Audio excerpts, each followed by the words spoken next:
Hey yo, what's up? This is Jez7780, and I'm back with another episode of What Grinds My Gears. Fool me once. Hashtag waiting. It took a little while starting this up. I was just going through some articles, some things I wanted to share to just to get my how I feel, from all this news that's coming out and recently and kind of the hype that was still hyping the studios that Microsoft bought and just kind of going a little through the history. I always like going back because it kind of emphasizes how how I've come to be so just kind of just fed up with them. And again, this is just my opinion. The reason why I do this thing is just I typically would just say this. Now I'm just like I'll put it on the YouTube stuff like that because people have an audience. People they want to hear it, and I think there are people out there that feel the same way, and and should feel the same way. I feel that if you really went through the hardcore Xbox and been that way, you should share some of this frustration.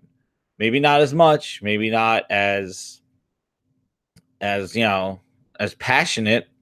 Depends on your personality. It's just invested a lot of money in this thing. I felt like they just kind of been jerking me around, and then I just see still stuff like we're pulling coattails right now. Like we're just pulling at strings right now for Microsoft News, because really what Microsoft is right now, they're just a big cruise ship just sitting out at sea right now, and it's going to be a waiting game. This is going to be just sit there and wait, and hopefully they come back to shore and look like they give a damn. But right now they're just building, they're doing it, and I've been seeing all these posts about hiring and they're doing this and doing that and doing this and who's working. It's like a fucking HR website. That's why I feel like I'm no wonder Microsoft bought LinkedIn. That's where all the news is coming from. LinkedIn. Did you think as a gamer wanting to play games, you'll be browsing LinkedIn to see who's working where? But that's the news, and we try to make news out of it. It is what it is. It's good news that it could be looked at that way, but I just feel like, it doesn't, we don't know what it's going to amount to be.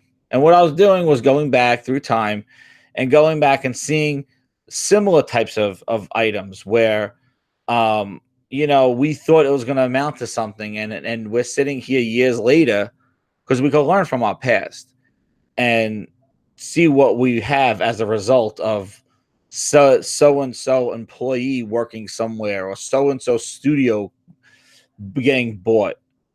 And that's where I'm just kind of coming from, because to me, you know what, that's great, but I just see rumors and people, like I always say on the podcast, is like they build stories. Oh, like just like this Fable story has turned into like, oh, it's guaranteed.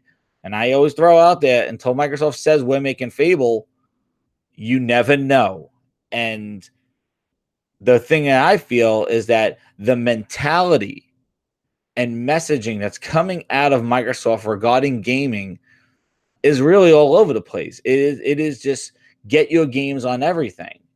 So when we think that these studios and these things that Microsoft is doing has everything to do with getting the console back to be competitive against PlayStation and Sony, like it was, and how the mentality was when the 360, I'm not confident in that. From their messaging and how they have handled themselves, they might keep saying that, but their actions with putting their games everywhere and exploring different genre, different areas and different platforms, and doing that really, and streaming box of rumors and all this other stuff, it's really the fact that Microsoft buys like 6 studios and they're going to make 6 blockbuster games that are going to compete and bring exclusivity importance back to the Xbox platform. That's a tall order, and that's a big story to tell. Like, I just don't see, if they were still scrapping how they were early on the generation and moving on to now, I could see their future being coming back. But I do not see them the way they have this holistic 2 billion person audience that they want to address, that they're going to take all their studios and make these games that could compete with the God of Wars and your Zeldas and stuff like that, and make Microsoft back to the exclusivity that it used to be. As we see with Halo and Gears, they're great games, but they are definitely on their downswing. So we'll hopefully Halo Infinite will actually be something better. But again, it's going in a different direction. Halo Infinite is not the numerical 6. It is going in a different direction, maybe more open world, maybe something like this. We'll see where it goes. But again, it's a risk. It's something that they're going to have to do with Halo. And it's taking a long time that we don't have no Halo filler in between. Which brought me to one of the tweets that I had today was, the thing is like, I would feel that I think an investment from Microsoft would not only be just buying some studios, some AA studios, and making a big AAA or quadruple A studio, but actually using their checkbook open to buy some time exclusives, get some DLC. I was triggered by the whole thing with Red Dead Redemption gets exclusive DLC. They're getting the Destiny stuff already. They already got the Call of Duty stuff. And Microsoft could have used that money and probably purchased, some time exclusives, do something. Sony actually did that early on the generation when they didn't have their games lined up. They were delaying them. They were depending on indie games. They were promoting No Man's Sky. They were getting those games like Hellblade, even last year, like Hellblade, and getting other, and other games early on in the generation, getting really indie devs to support them and getting time exclusives. I remember that crazy article where Sony has no games, but that's genius. It's like, yeah, they released like one game or two games early on in the year, like the order, and then like later on they'll just depend on all third-party deals and marketing to take them through the holiday. Microsoft's not doing either, so they just release some games here or there, and they're hitting really low scores. They're not even like worth like the order, but they have no deals. They have no marketing deals. They got some marketing deals, but they got no like exclusive content to say you want to play a special.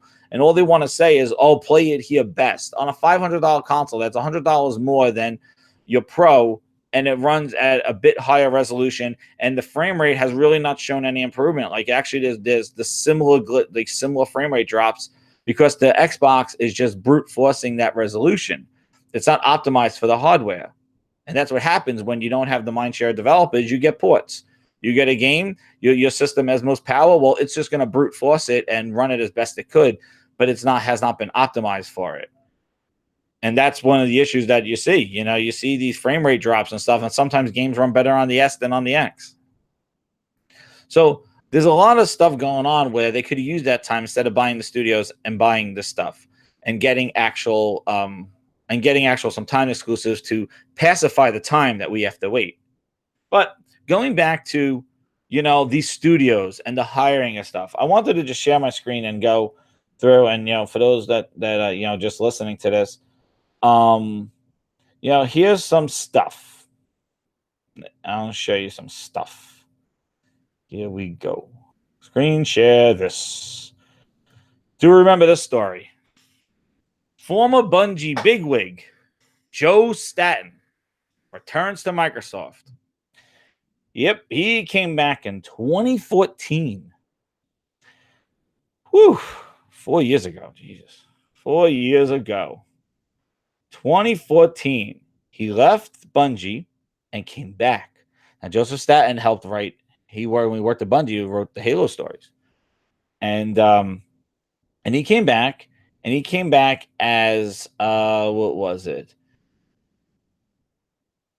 His studio manager was Mike Ybarra, and he's back to Microsoft Studios.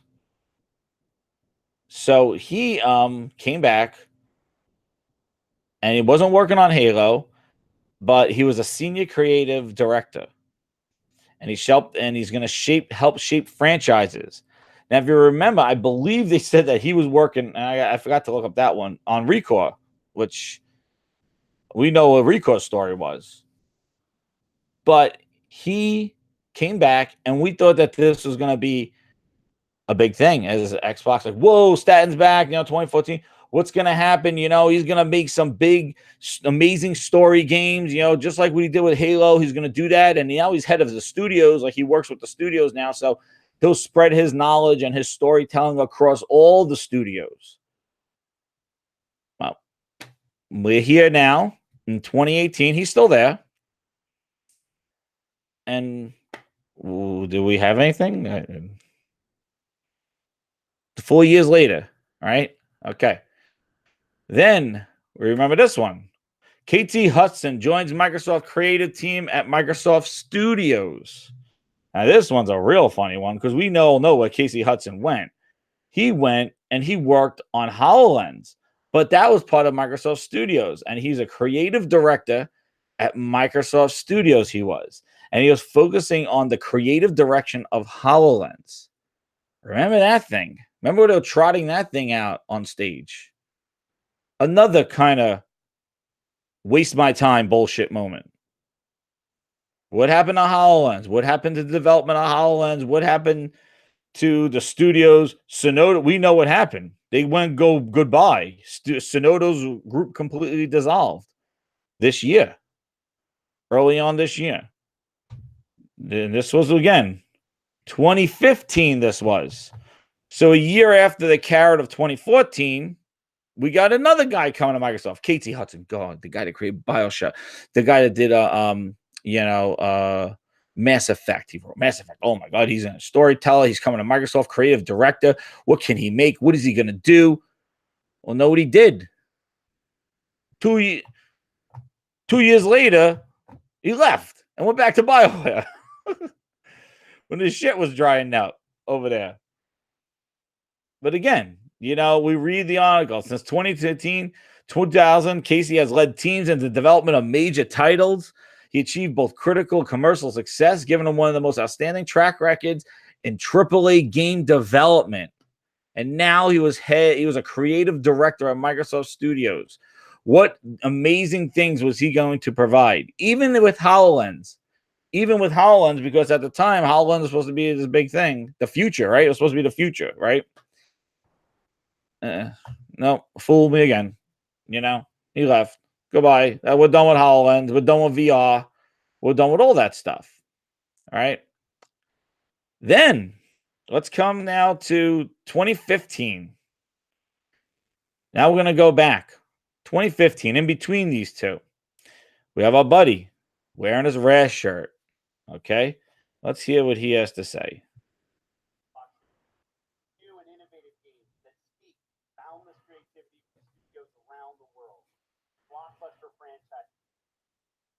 And what happened? I don't know what the hell happened. Right where I had it poised up. There's some horse shit. Here we go. Let's see what he has to say in 2015.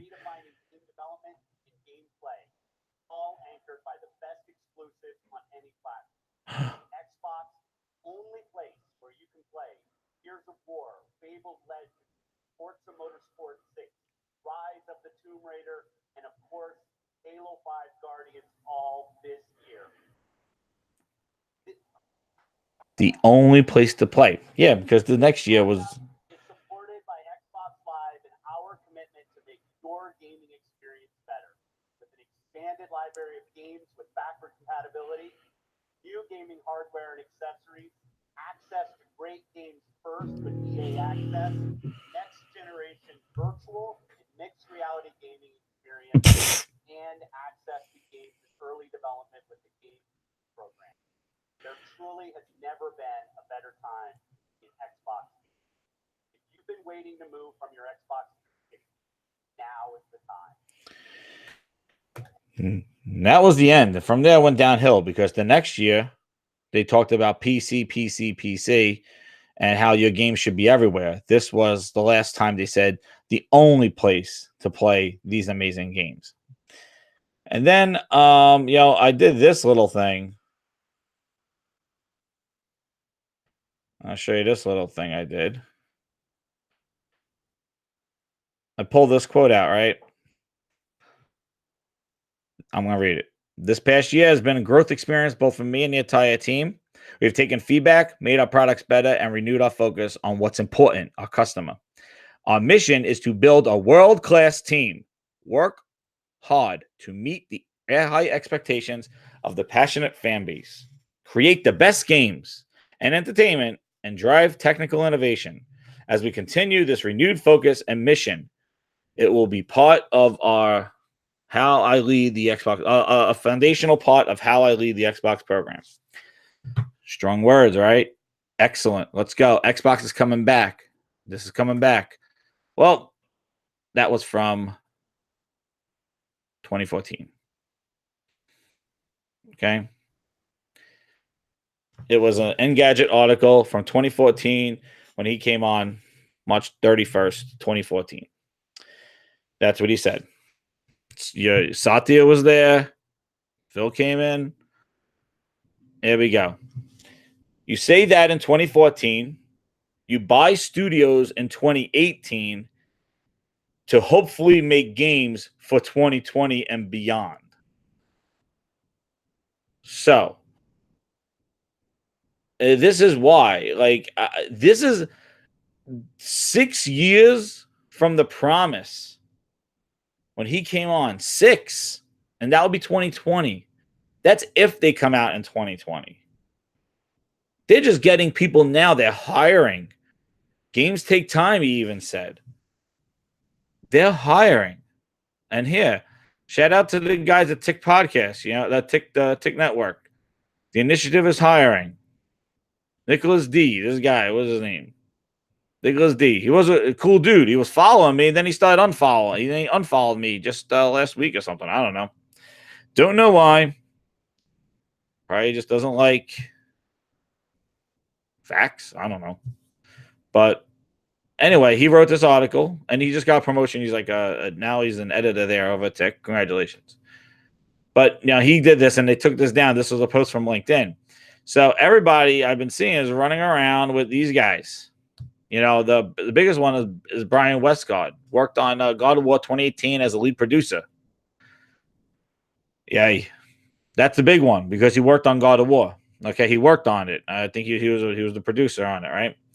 Then Annie Law, she's the recruiter. A recruiter. And she worked at Respawn. And this Christian, writer at the Red Dead Redemption. She's a writer for Red Dead Redemption. All right. We're getting, yeah. Blake, senior director of portfolio planning. But now he works at the initiative.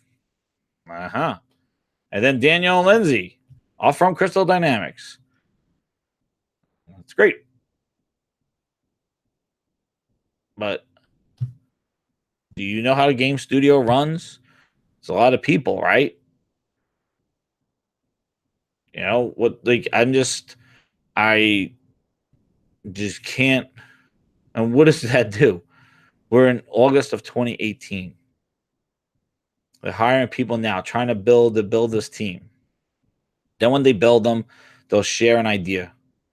See if they could run with that idea. Do they have the budget for that idea? Do they have a thing for that vision? Year after year after year. You might not even see this game or whatever's coming out of them fucking 3 years or something like that. Years, man. And what I tried to explain, and you get sense I'm impatient, but my patience only goes so far as yo, you've been talking this shit out your mouth since 2014. And I believed you back then. And now I'm back at the comment section. Sorry, guys. And I believed you back then, And now you tell them 4 years. And then when 4 years comes up, you're like, and we bought some studios. Games take time. It's going to be another 3. It's like, yo. I just do, really. And if there was nothing going on in gaming and everybody was in a slump, then fine, but you can't say that. Sony is just celebrating their legacy. They're just showing all the 500 million sold console ridiculousness. That's just people. When I first saw that, I was like, wait a second, how did they go from 80 million to 500 million? And then they realized it's the entire legacy, the entire PlayStation brand. And they know it's something that they could really celebrate that's unique to their brand. They could do that stuff.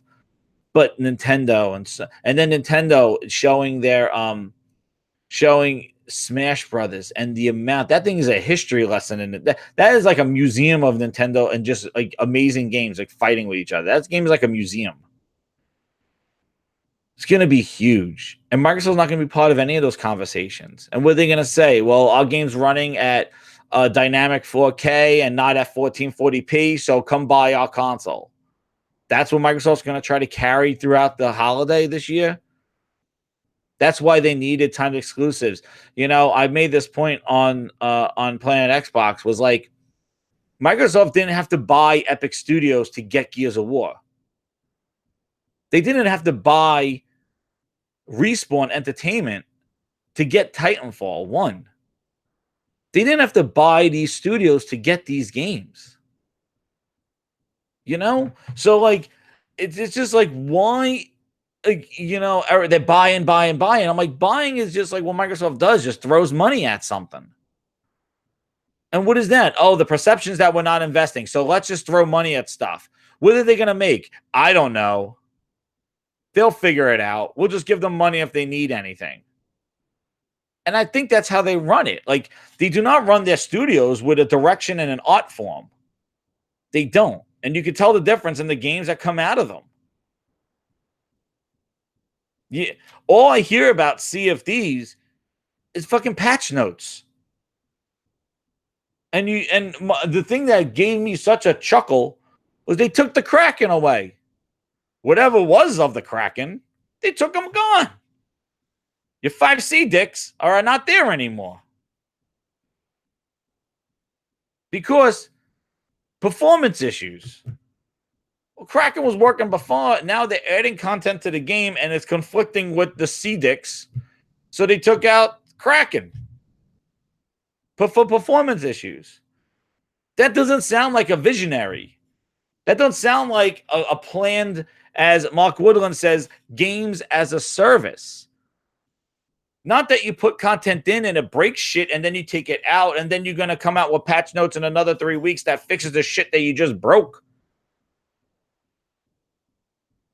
That's kind of a good line. The Kraken is no longer lacking. The Kraken sent packing. That's right. But that doesn't sound like a visionary studio, Rare. That doesn't sound like this visionary, you know? It doesn't. It sounds like, well, and then they're like, well, we took the skeletons and put the skeletons on the boat. Now the boat's around there. We got a big shark in the water. Our Kraken tentacles are flipping out at the water. Oh my goodness, so much content. Oh, but the Kraken's breaking the performance issue, so let's take him out. It seems like they're operating like how Microsoft operates, just throwing shit against the wall or shit in the sea and see what fixes. That doesn't sound like a vision, a plan. Does it sound like that to you? It doesn't sound like a visionary. You know, and so I look and I see what these studios that they have, and it's like, what, like, do you have a vision for these studios, or are you just buying shit so they can make shit so you could throw shit at Game Pass and hopefully people will subscribe for this shit? Like, I don't know what they saw in Compulsion Games in that preview game, but that thing is hitting the traditional Microsoft 66 on Metacritic. Is that the quality of studios that we just bought that everybody was clapping for at E3? Exactly. Throwing shit in the water and see what floats. But this doesn't sound like a visionary. Like, I don't know what Compulsion looked like to Phil Spencer if he was wearing some fucking crazy glasses or something. But that game was not that great in preview program, which was a preview exclusive, and people didn't like it at all then. It was just broken. It was misled. It was weird. And now it's coming up. And the things that you had to say, well, you know, Microsoft didn't publish it, and Microsoft really wasn't Compulsion. You know, it was Gearbox, and they've published it and stuff like that. But you got to look at the reviews and not just look at the score, but look at the reason why the score exists at what it is.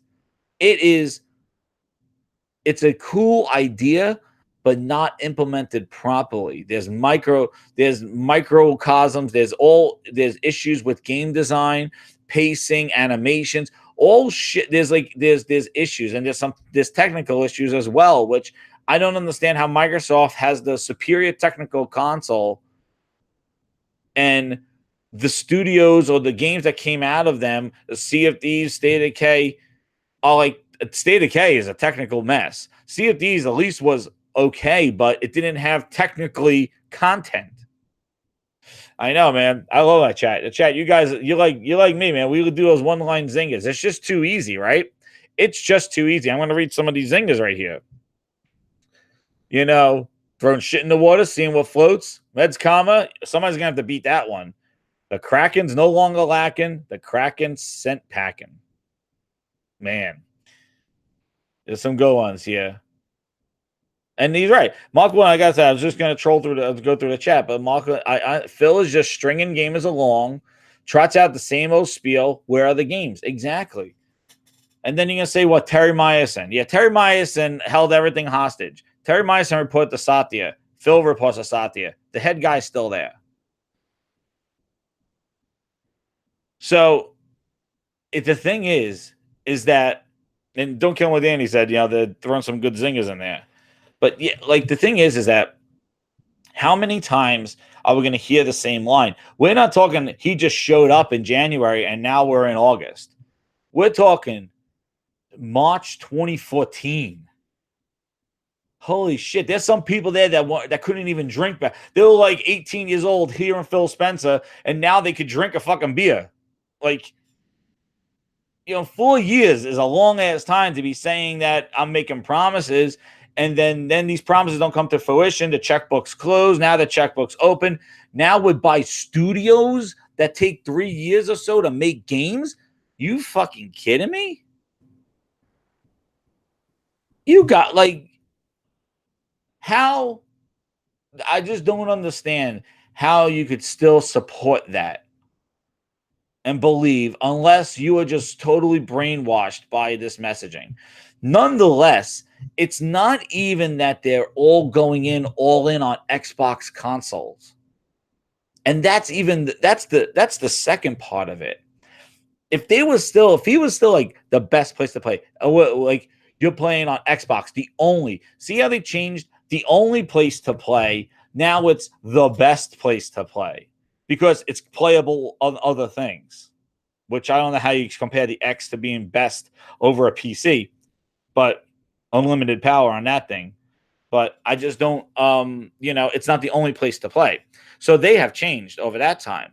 But if they were totally and making Xbox the desirable platform that it should be, like their competition's doing, maybe there will be a little bit more positivity and I'll feel a little more encouraged about what's going on.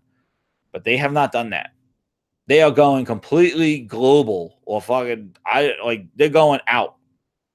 They got the games on Dave and Buster's. They got games on Windows 10 tablets. They got games on Windows 10 now. Their exclusive IP now is just splattered across the Windows 10 store, playable over there, in addition to an Xbox. So they have basically took the console and said, well, if you prefer to play on the console, then we'll still make one for you. But it's not that you need the console to enjoy our games. So that's the challenge that I have with this whole vision. Like, if they had a vision where they saw Xbox as a lead platform and they got to be the lead platform. And you see Red Dead coming out, it was shown on the PlayStation 4 Pro. Like, it probably looked a little higher resolution on the X, but Sony is not going. I'm going to tell you right now, Sony is not even going to acknowledge that shit's on the Xbox. It's going to be just your Aaron Greenbergs and bullshit going, I can't wait to play this on the X. And that's stupid. All right? Because Sony could just be like, you want to play that game and Spider-Man? Look at Phil Spencer's strategy back then. The only place to play Tomb Raider, Halo, Gears. He can't say that anymore. So when you're standing there looking at a $500 console, that does not look like a necessity to you because you can experience that somewhere else. And is that thing even worth to experience? Are you lining up for a 68 Metacritic Sea of Thieves? How did this game review? Or a 67, 69 State of Decay 2 that took 5 years to make? Or can't wait to see what what the collective brings when they have a 66 We Happy Few, what a track record they have. Like, Microsoft bought that studio with that, knowing that that's their productivity coming out of that studio. I don't care that, people have bad games, right? Like, because if you look at Guerrilla Studios, Killzones weren't that great. They weren't, they were okay, but Horizon seemed a lot better than Killzone.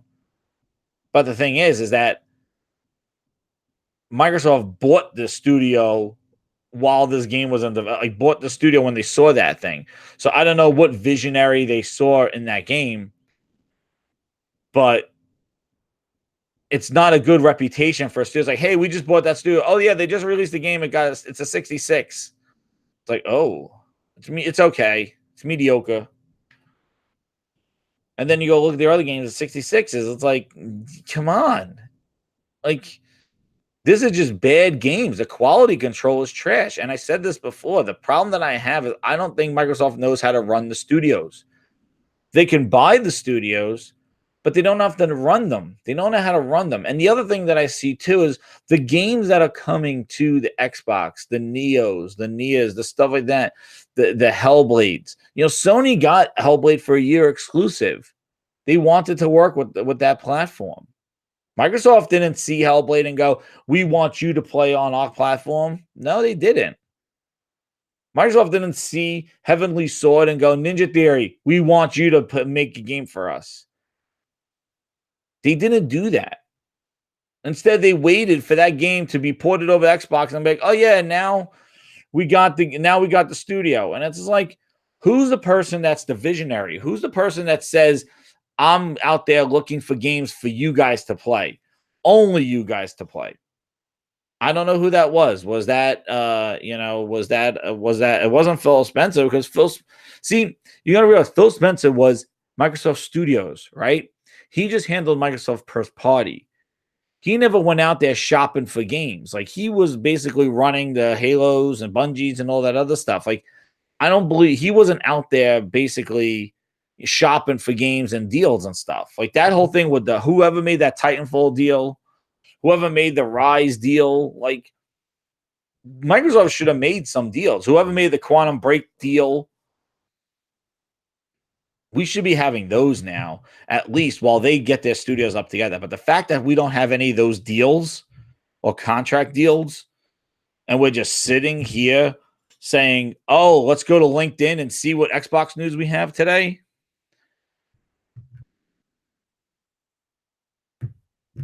Yeah. I'm not going to talk about anybody on this show. Like, I'm not like, again, my thing is that there are fans of both sides. Like, you got people that will die hard PlayStation, Sony shits a brick, they celebrate. They got people on Xbox. I'm not a neutral. I liked Xbox. Now I'm mad at them. And now I like PlayStation and Nintendo. I always liked Nintendo, but Nintendo sucked at the Wii U. I'm a consumer. I go with people. I buy stuff. If you care, I care. That's how I run my consumerism. If I see somebody is making a product, they have pride in their product, and they give you content and make you want to purchase that product, I will buy from you. But if I see somebody trying to sell me something and telling me that I don't give a shit if you buy it or not, then I'm not going to give you my hard-earned money. Just because I feel like I donated and stuff to you. I will buy your product if you were giving me a worth of that product.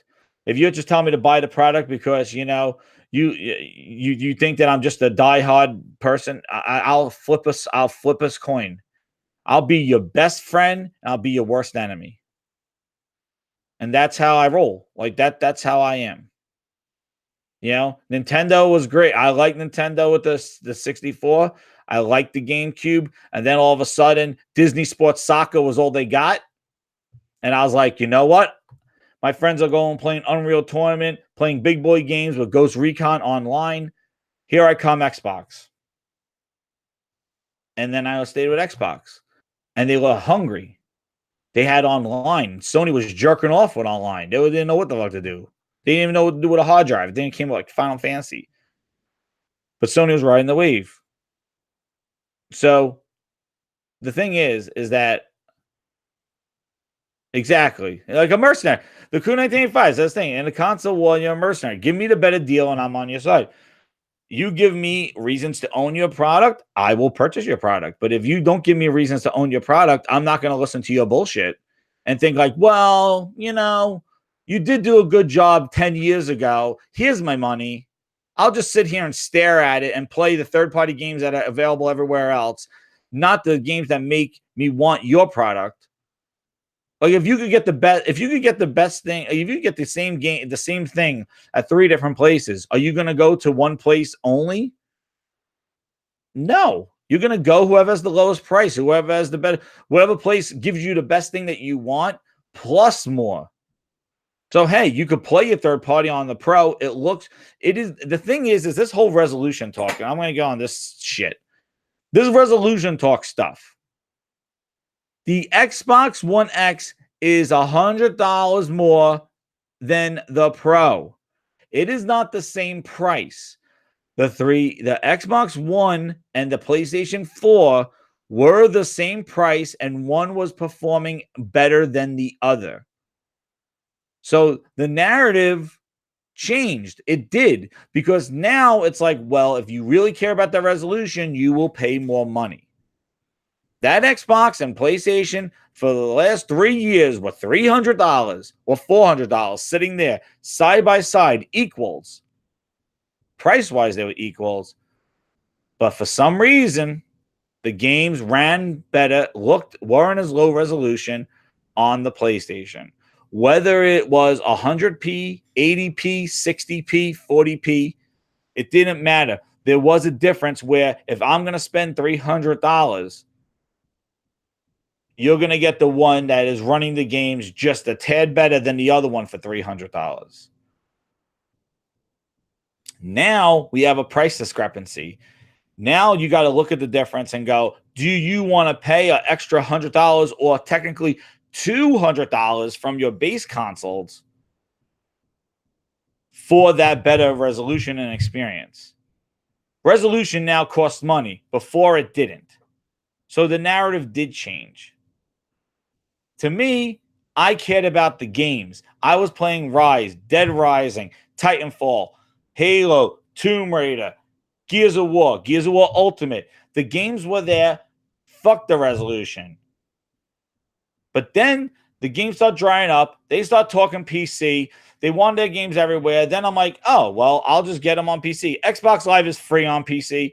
Well, wait a second. Now the whole story's changing. Now the box that I have now all of a sudden, it's not just resolution. It's like, it doesn't. And then Sony just starts ramping up its games. You know what?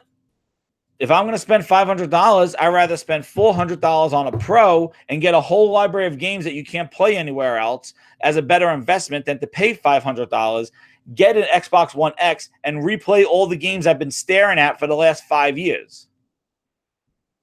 Because they run a little bit better. It's still the same game. And I already experienced that a year of owning a PC and rebuying some games and playing them for 15 minutes going, oh yeah, it looks better. Stop playing. I played this before. Halo Gears campaign is the same. Oh, it looks a little bit better. That's good. You're not going to replay that game. Just look at your screenshots. Just look at Twitter. How many people are playing those old games? Besides when they get announced enhanced, you see a couple of screenshots. You don't see people like loving Halo 5 again, screenshots all over the place. No, it's done. The enhancement's over. It lasted for about a few days because everybody played it. You're not seeing people going, oh my God, what a game in 4K enhancement and taking screenshots of a whole bunch of Halo 5. I know. I follow tons of Xbox people. Nobody's replaying that game in 4K. It doesn't hold that kind of difference. It's nice to have, but it's not a necessity. And is it worth $100? And backwards compatibility is different, though. Like, see, Danny, you say like Skate 3. Skate 3 was it's backwards compatible. It's the only place to play. And if that's enhanced, that's great. But that's what, some of the backwards compatibility games are good because you can't get them anywhere else. And that's the only place to play. And that's good on them. But again, it's not, it's all excellent stuff. But to me, I need to have that and my end my experiences, new IP, new experiences. Show me your future, and I will play. I will jump in a little bit in the past, but when they announced backwards compatibility in that E3, I thought it was a stepping stone to give us the next versions of those games. And instead, it was just backwards compatibility for the sake of playing old games. So, go do MAME. Go. I have that retro arcade machine. It's wonderful. Jump in and play. But you're not sitting there hours and hours on end playing these old games. The different game design too back then that might seem old. It's not even wait to E3 anymore, though, man. It's not. It's not even wait to E3. It's just wait to whenever, because I think next year is going to be more promises. Those studios that I announced last year, well, they're working hard on games. I could share one of them with you, and here's a logo. Fable. It's really the waiting game is, and you know what the thing is that it made fun of PlayStation for the waiting game. But they had games like Crackdown, like at least were delayed. You knew what they were making. When you celebrate studios, when you are like studio, you and employees and people, you don't know what they're making. Like I said, Ninja Theory, their next game could be a top-down shooter. What happens if the collective goes, oh, after we Happy Few, we're going to make a 2D platformer and, sell it for $20. Now it's a game, but is it the blockbuster game that you thought when you clapped for that studio? There's a lot of variability. Same thing with the Fable whenever that gets announced. Is Fable going to be Fable, and what's it going to look like? If they show Fable and it's a cartoon thing and people are like, that's not Fable, or it's a reality, it looks like The Witcher, and it's like, that's the Fable I want. Like, it's very dynamic now. And that's why I keep thinking maybe they won't name it Fable. Maybe they'll just name it their own new IP RPG. Because there's a lot of pressure you're carrying Fable, like, with a studio that doesn't exist anymore. And trying to recapture that magic of Fable, what Fable was. I don't know. It's going to be interesting. Unless they shared the assets and they kept them all and they're just going to keep reusing them. But it's going to be very interesting to see what Fable is. But again, you could say they're making a Fable, which they still have not confirmed.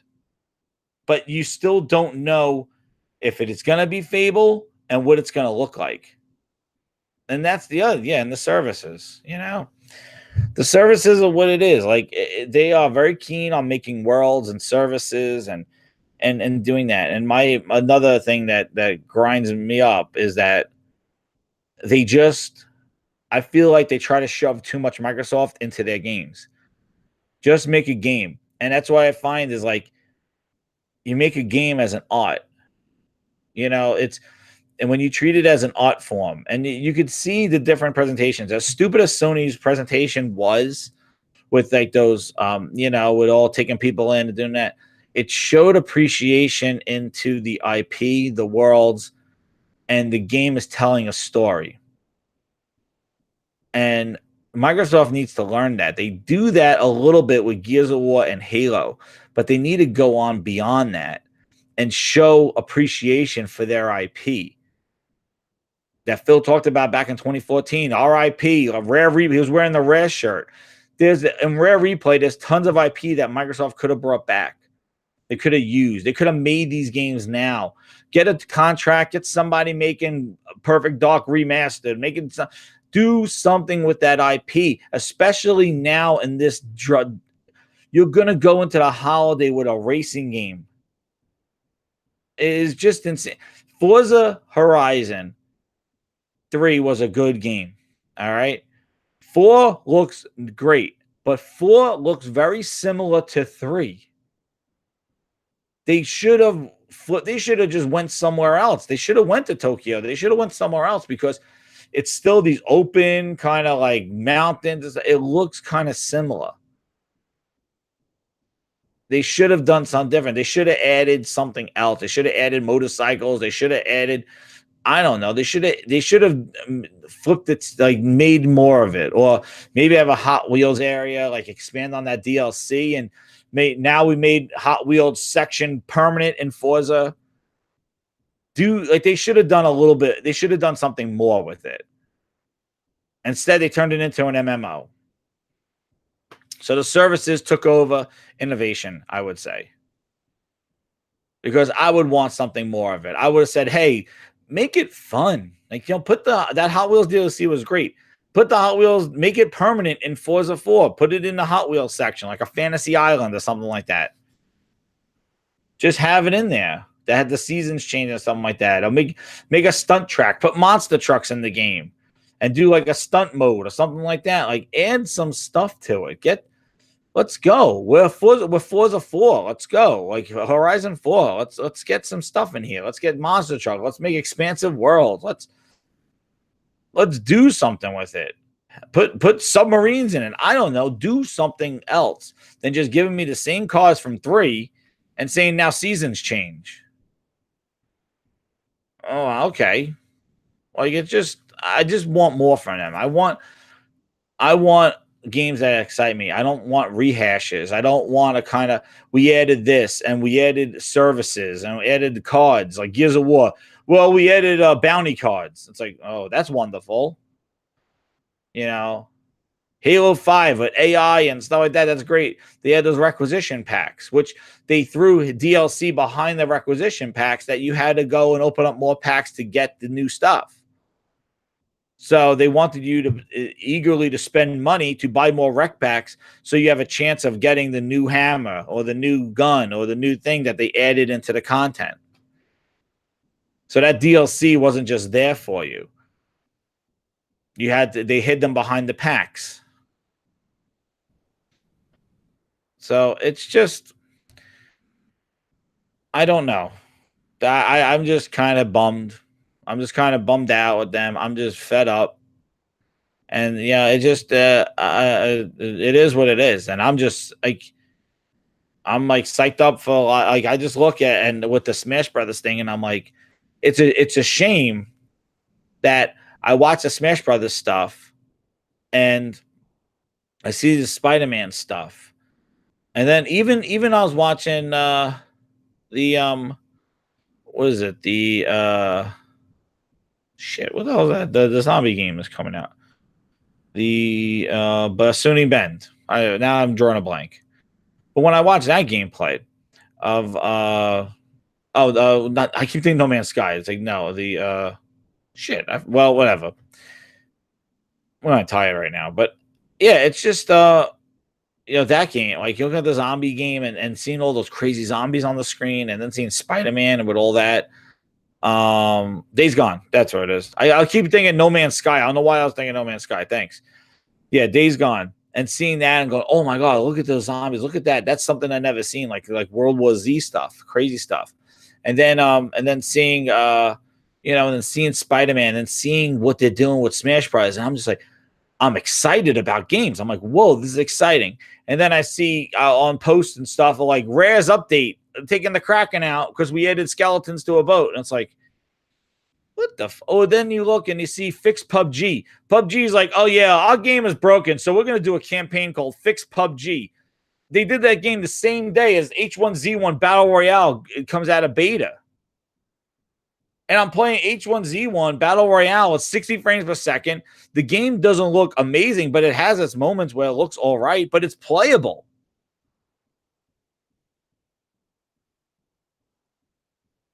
Like, just like, and I see the Fix PUBG, and everybody's like, well, it works fine on my thing. It's like, I almost, when I heard that, it's like, no, Fix PUBG. They're launching a campaign called Fix PUBG.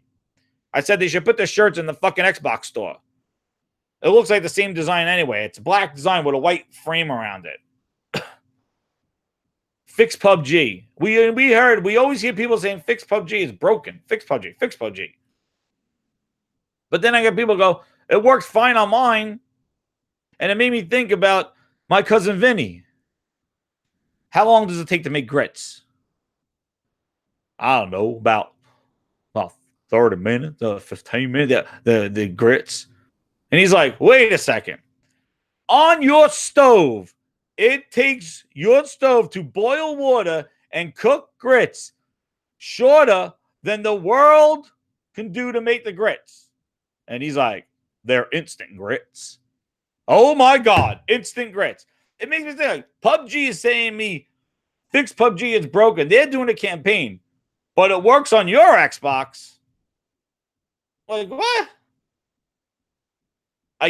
I guess you got a magic Xbox. Just like this guy and my cousin Vinny had magic grits.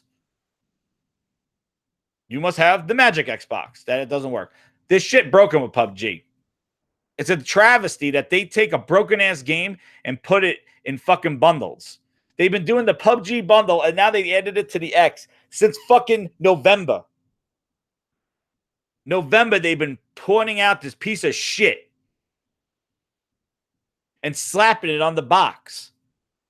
And then they go, let's make a new bundle. The PUBG bundle is not selling worth a shit. That's why you're number 4 in MPDs.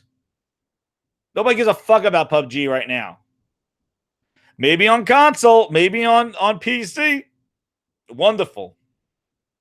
And that's where the focus is.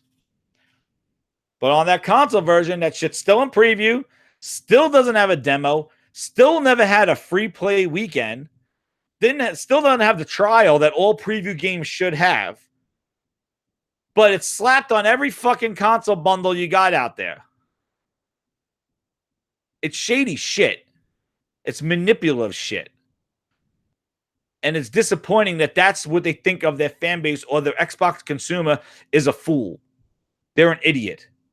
They will buy a preview game when Charla comes out and goes, our preview program. And whoa, wait a second. Wait a second. Let's see. I think that son of a bitch was right here. Let's see. Wait a second. I think this is this. Oh, yes, it is. Here, that's SOE. Here we go. Look at this. All right. We'll listen to this. And we'd like to really thank those creators for joining us on stage. Here we go. All right. Listen to this. That's rad. Those last 4 titles really showed. Now, let's get it over here. This is Chris Charla. Our players, but we want to make sure it comes to console in a way that makes. Yeah, PUBG is a game preview program. Gaming is already popular on PC, and we're excited to offer it to our players, but we want to make sure it comes to console in a way that makes sense. So every game in the program has a free trial, so you can play it and then make an educated decision on whether you want to jump in early or wait and see how development progresses. Come again? Now, I'd like to talk about it to offer it to our players, but we want to make sure it comes to console in a way that makes sense. So every game in the program has a free trial, so you can play it and then make an educated decision on whether you want to jump in early or wait and see how development progresses. Really? We'll be launching a select number of games into the Xbox Game Preview over the... So, there you go. Every game that comes at the preview will have a trial, so you can make an educated decision whether you want to jump in or not. But PUBG is the exception to the rule. And it's a package on all the consoles boxes.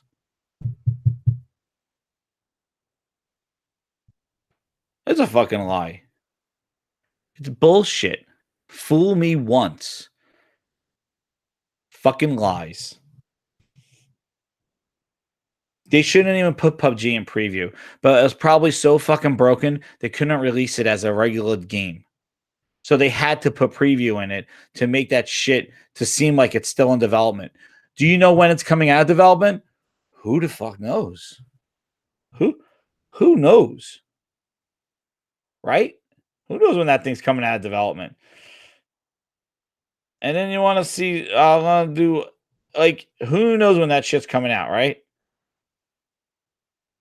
But every game gets that. Every game. so you can make an educated decision. So I guess everybody who bought the game in preview didn't make an educated decision. They just made a fanboy decision. Is that like, or they just made a trust decision because they just believed? Like, how? Where is the trial? Let me see how broken that game is. Like, it's just not right.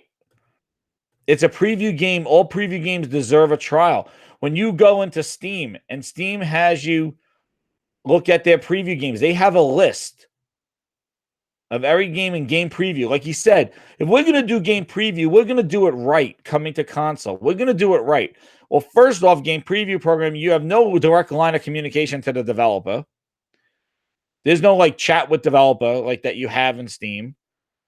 You have no kind of layout as to how the game's coming out. And what I wanted to do is show something else that I found. Yeah, this is the I think I'm gonna rename this episode the Smokehouse because Microsoft's gonna get the smoke. Free Smokehouse. Just barbecue.